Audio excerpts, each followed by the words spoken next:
Look at the view. Wow. Wow. Look at that. Shots. Ay, ang ganda.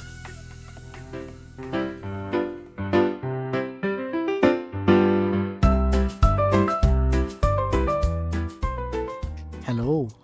So, today is Saturday, May, ano ngayon? November 29? 30. 29. 29 kasi Black Friday kahapon. So, pabalik na po kami ng Manila. So, we're currently leaving Malaybalay City. So, nasa ano kami? Nasa sasakyan na kami. So, as usual, dala pa rin namin yung aming 3 aso at 4 na pusa. So, nandito yung setup natin, guys. O, tingnan nyo. Yan. 2 pusa yan dyan sa likod. Ayan, naka-cage. Dito naman, itong isang cage na ito, ayan, nandyan yung 2 pusa. Tapos doon sa likod, di mo sila makikita. Kasi nilower namin. Doon sa likod yung 3 aso. Kasya naman sila doon. Tsaka, meron kami ditong electric fan. Mamaya, papaikutin namin yan pag medyo mataas na yung araw. Hindi pa masyadong mataas yung araw. So, ayun, malamig lang siya. So, ang ruta namin ay papunta kami ng Surigao, Lipata Port. And then, we will stay overnight muna sa Lipata. Malapit lang sa port. Nag-reserve kami ng room. 2 rooms ni-reserve namin dun sa isang, parang inn, pension house na pet friendly. And na-vlog ko na to before. So, kung hindi nyo pa napapanood, dito lang sa taas or sa baba. Or lagay ko lang yung link. Pet friendly siya, mura lang, and we'll just stay overnight doon kasi magre-research din kami kung ano yung sasakyan namin patawid. Kasi pag patawid, marami kasing options, marami ng bagong bukas na ruta ngayon, patawid ng Visayas and then Visayas to Luzon. So we're weighing our options, pero definitely ang isa sa mga options dyan is yung Lipata to either Liloan or San Benito, and then from San Benito pupunta kami ng Allen, Northern Samar. So that's definitely one of the options, which is yung ruta namin before nung papunta kami dito. Pero yun na nga, as much as possible, naghahanap kami ng ruta na hindi nadadaan ng Samar kasi hindi nadadaan ng Northern Samar kasi ayaw namin dumaan dun sa malubak ulit na kalsada na part ng highway. So yun lang. So ito muna.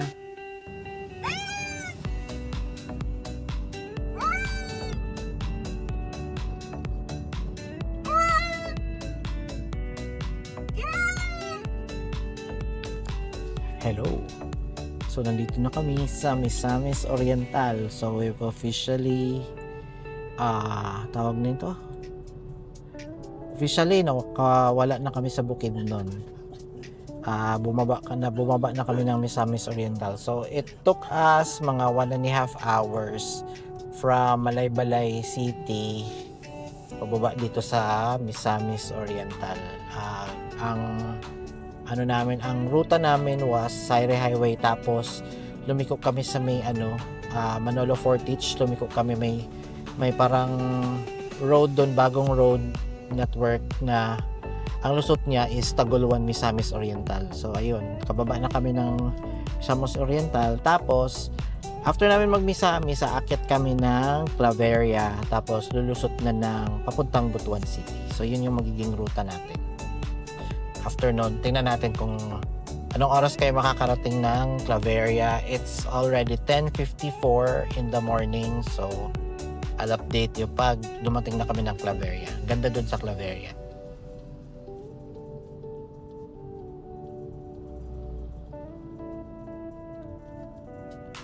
Bagal ng mga sasakyan dito, no? Late ng kalsada. Halos one way lang. Ay, halos salubungan lang.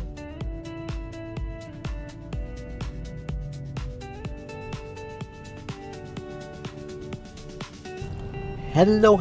So finally, nasa parte na tayo ng Claveria, Misamis Oriental. Nakaakyat na kami sa bundok at nasa bahagi na ng Claveria. So di ko alam pa ng barangay to, pero definitely nasa Claveria na. May nabasa akong isang signboard na nasa Claveria na tayo.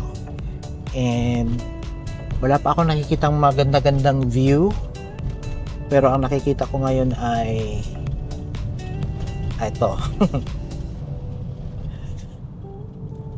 Mga puno na yung kalsada at malamig ang paligid, kasi malamig tong area na to eh. Para lang tong part ng Bukidnon na malamig din, pero hindi siya Bukidnon, part siya ng Misamis Oriental ang Claveria. So nahanap ko yung may tourist spot dito na overlooking eh. Di pa tayo nakakarating. Doon sa may tourist spot na na maganda, na overlooking the entire Misamis Oriental. May mga bulubundukin, ganon. So mamaya sana makita na natin yun. So ang next nito yata is, di ako familiar, pero feeling ko ang next nito pagbaba natin ng Claveria ay Hingoog City. Tapos after Hingoog City, parang Butuan City na, parang ganon. So i-update ko na lang kayo mamaya. Okay.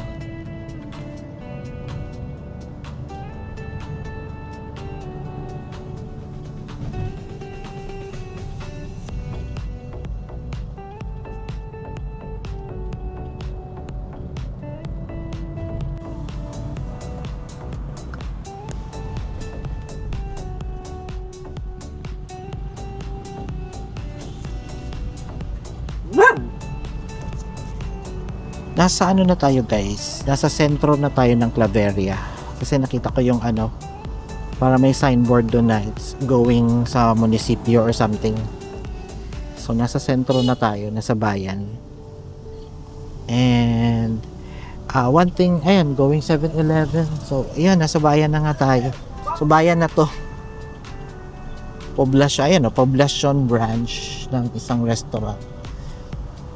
So nasa bayan na nga tayo. So ayan, masaya. And pansin lang namin yung mga tao dito mahilig mang-hitch. Gustuhin mo namin magpa-hitch, pero kita nyo naman punong-puno yung sasakyan. puro gamit tsaka mga hayop. So hindi pwede. Unlike Bukidnon, sa Bukidnon mahilig din mang-hitch yung mga tao, pero usual na pinapara nila mga pick up. Dito kahit so wala lang, very nice lang. So ayun, paakyat ulit tayo. Wala ko tayong dalawa lang, mapahitch ako eh. Kaso puno nga kasi yung namin, puno nga kasi kami, kaya hindi kami makakapagpa-hitch. So 'di ba? Okay sana magpa-hitch eh. Kaya lang, ayun, wala kaming space talaga. Ayun. So, and this is Claveria. Bayan ng Claveria. Mamaya dun sa unahan, meron pang mga magagandang areas ng Claveria na makikita. And mas malamig. Malamig na nga ngayon, no? Nakalabas yung kamay ko. Nasa labas yung kamay ko para mag-take ng videos, pero malamig siya, ramdam ko yung lamig. And then mamaya mayroong mga magagandang views ulit, so pakita ko sa inyo yung mga magagandang views later.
So ayun na nga guys.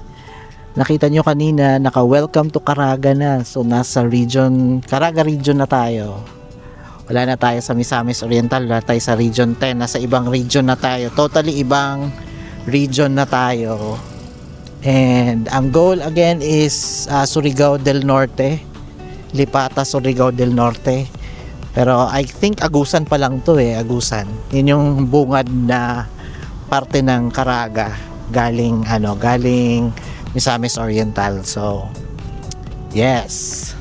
Nakailang probinsya na tayo, 2 probinsya na tayo, pumapasok na tayo sa ating pangatlong probinsya. So, galing tayo ng Bukidnon, tapos bumaba tayo, pumunta tayo ng Misamis Oriental. Ngayon, nasa Caraga na tayo. I think this is part of Agusan. So, pasensyahan nyo na, bobo ako sa geography. So, ayun na nga. Eto na. Tingnan nyo na lang yung paligid.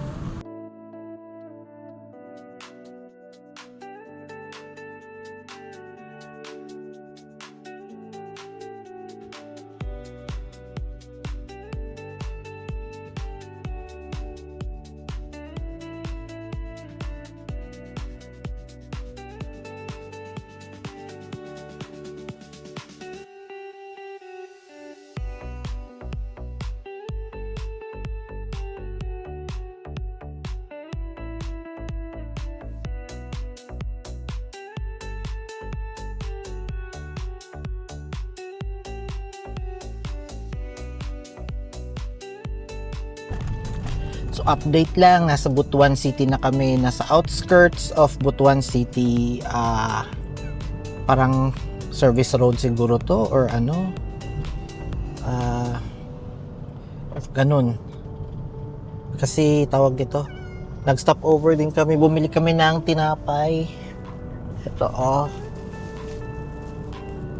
Ito yung pinaka-branch namin. Narinig nyo ba? Narinig nyo ba? Ha? Narinig nyo? Tata!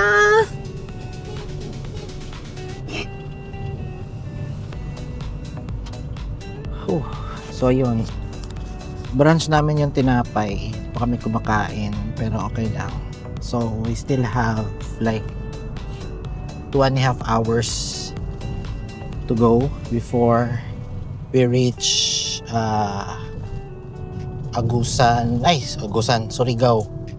Surigao del Norte, Lipata. 2.5 hours pa. So ayun.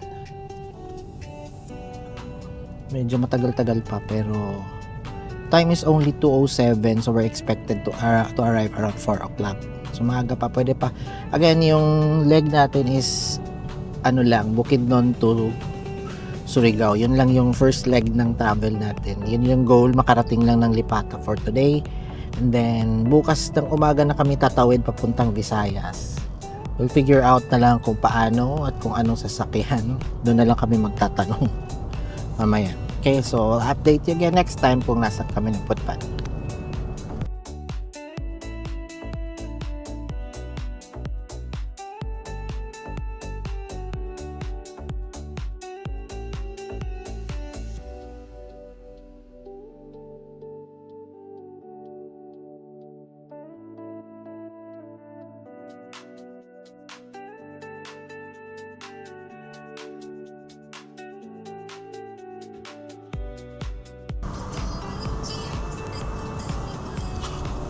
Hi guys, so update lang, finally nakarating kami ng Surigao del Norte. Nasa Surigao del Norte na kami. Barangay Alegria, Surigao del Norte. So isang oras na lang makakarating na kami ng Lipata, as in isang oras. And then ayun na, malapit na. So na lang, konting tiis na lang, makakababa na kami. And mission accomplished na tayo sa ating day 1 ng ating journey and travel pabalik ng Manila or ng Luzon. Pagdating ng Lipata, mamaya pupunta pa kami sa pier kasi magtatanong kami kung ano yung options namin patawid. Kasi ayaw na talaga namin dumaan ng Samar kasi ang pangit ng kalsada ng Samar. So gusto namin Leyte na lang, and then from Leyte tatawid na kami ng Luzon. So may nakita akong options online, but ang sabi kasi sa amin is hindi sure yung oras. So yun yung ating i-figure out. So I'll update you guys pagdating na namin ng Lipata. Hello guys! Welcome back at update lang tayo. Finally, dumating na kami sa Lipata. Dumating kami sa Lipata around mga 5 o'clock in the afternoon. Tapos, diretso na kami dito sa aming pinagstayhan, which is the same pension house na pinagstayhan namin before nung galing kami ng Luzon papuntang Mindanao. So, this is the XL Pension House dito sa Lipata, Surigao City. And again, XL Pension House is just beside the Lipata port. Again, it's not a glamorous place to stay. Very worn out, I should say. And old. But nevertheless, it's a place where you can rest. At least for us, di naman kami maarte.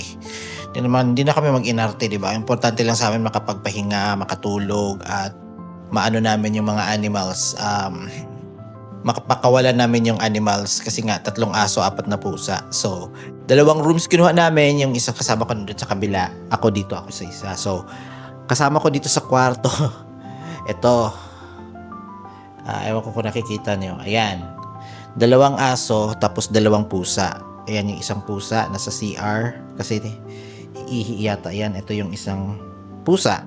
This is Makati Girl, also known as Mata, kasi malaki ang mata niya. And that one na nasa CR is Pooch. Ito si Pooch is a transgender cat. Tinanggalan na po siya ng ari, lalaki siya. Tinanggalan na siya ng ari because of urinary tract infection. Yun. Tapos kaya siya nasa CR kasi sa CR po talaga tumatae at umiihi si Pooch. So ayan, nag-explore na siya. Tatae na yan. Ayan, tatae na yan kasi naghuhukay na. Tapos, itong dogs namin, yung puti, that's Fodo. And itong brown na natutulog, it's Mary. As in, Mary. So, yun yung mga kasama ko dito sa kwarto. Yung 2 pusa pa nasa kabila, tsaka yung isang aso nasa kabila. Kasi nga, 4 na pusa dala namin, tapos 3 aso. So, nasa kabilang room sila. So anyway, yun na nga, dumating kayo 5 o'clock, and again, wala kaming plans or wala kaming fixed na plans kung anong oras aalis bukas. But in reality, pag nagta-travel ka by land dito, what's frustrating is yung staff ng mga shipping lines cannot exactly tell anong oras sila aalis. Alam niyo kung bakit? Kasi hindi rin nila kontrolado kung anong oras din aalis dun sa port na kung saan galing. So, hindi rin nila alam kung anong oras ang dating dito. So, dahil hindi nila alam yung oras ng dating, hindi nila alam yung oras yung alis. So, ganon. So, excuse me. We were advised na pumunta na lang sa ticketing office nila around 6 o'clock in the morning or maybe 7 in the morning to ask kung anong oras yung first trip tomorrow. So, yun yung gagawin namin. And our port of destination galing dito sa Lipata will be San Ricardo Port.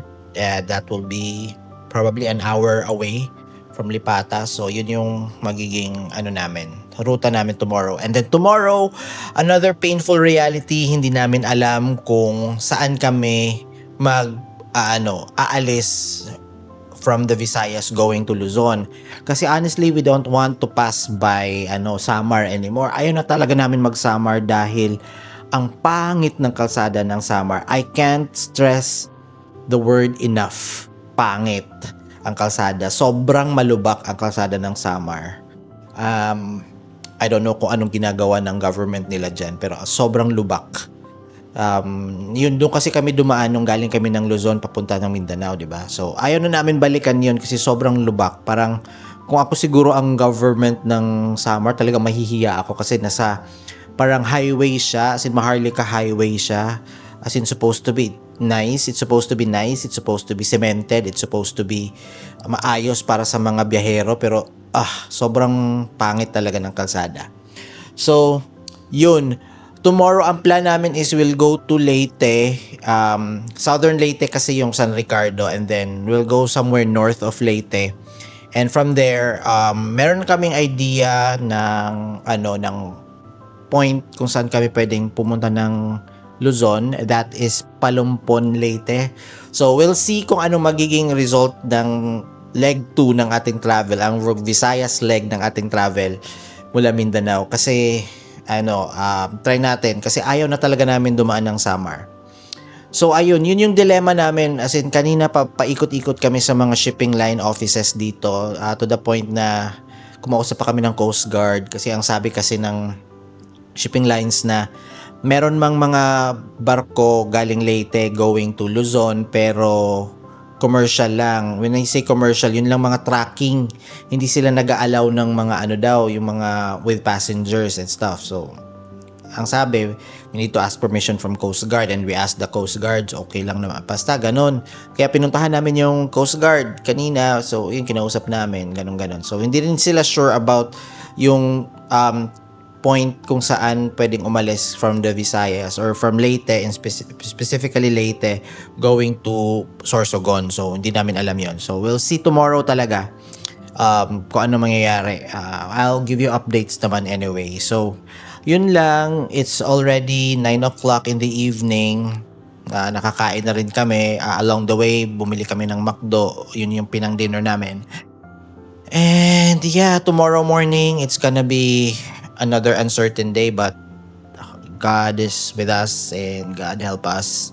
And yeah, hopefully tomorrow is a good day for to travel. And yeah, yun lang ang aking update for now, guys. And I'll see you on the next leg of our travel, which will be Visayas na. So we'll leave Mindanao, we'll go to Visayas tomorrow, and I'll see you then.